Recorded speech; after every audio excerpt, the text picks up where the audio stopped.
Assalamualaikum warahmatullahi wabarakatuh. Halo. Jadi hari ini kami menjelaskan tentang teori dan jalur masuknya Islam ke Kerajaan Malaka. Cekidot.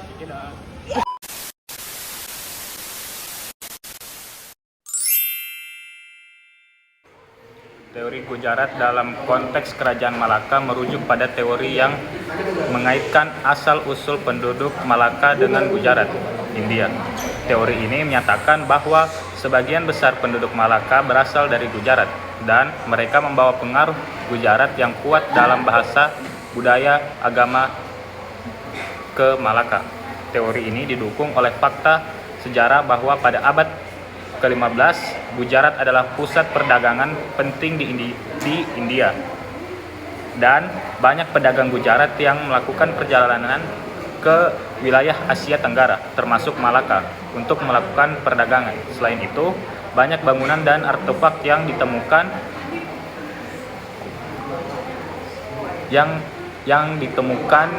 di Malaka menunjukkan adanya pengaruh Gujarat dalam seni dan arsitektur.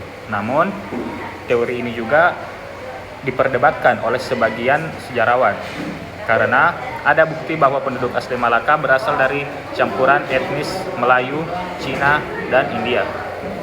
Hal ini terbukti dari bahasa, kebiasaan, dan tradisi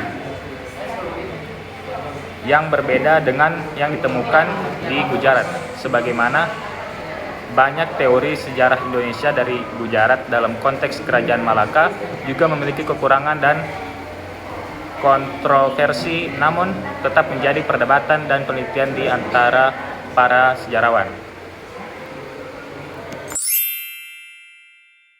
Teori Mekah adalah teori mengenai masuknya agama Islam ke Nusantara melalui bangsa Mekah yang ada di Arab. Menurut teori ini, Islam sudah masuk ke Indonesia pada awal masa kalender Hijriah atau sekitar abad ke-7 Masehi.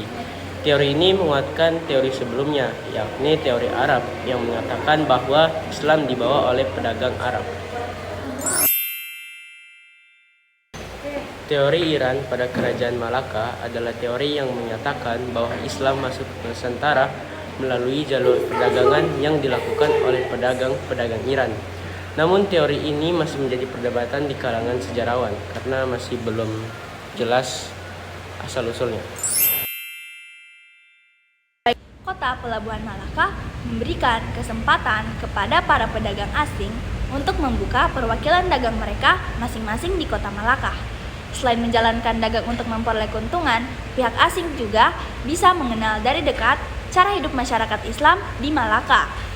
Kesultanan Malaka pada saat itu juga sebagai salah satu pusat penyebaran agama Islam ke berbagai wilayah lain di Nusantara.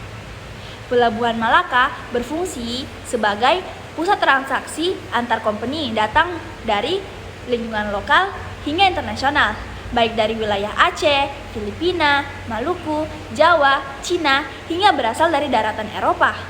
Para pedagang dan company saling melakukan transaksi berupa barang-barang bawaan mereka, seperti halnya porselin dari Cina.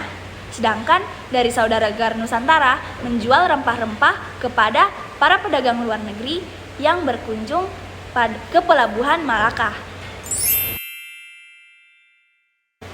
Kedatangan Islam telah memunculkan sistem pendidikan yang baru kepada masyarakat Melayu. Pendidikan ini bukan hanya ditumpukan kepada golongan istana, tetapi kepada orang awam. Hasil penulisan di zaman Islam tidak dihasilkan semata-mata kepada kepentingan pihak elit birokrat dan golongan bangsawan, akan tetapi dituliskan untuk bacaan orang Islam. Satu sistem pendidikan paling masyhur adalah Sekolah Al-Quran yang mempelajari aspek-aspek bacaan tajwid, tafsir, dan menghafalkannya. Sekolah Al-Quran juga meliputi perkara-perkara seperti fikih, tauhid, akhlak, dan bahasa Arab. Pada abad ke-15, kajian Islam di Malaka telah mengalami peningkatan ke level yang lebih tinggi, bahkan sudah jauh lebih maju, karena kedudukan istimewa telah diberikan kepada guru-guru dan ulama di Malaka.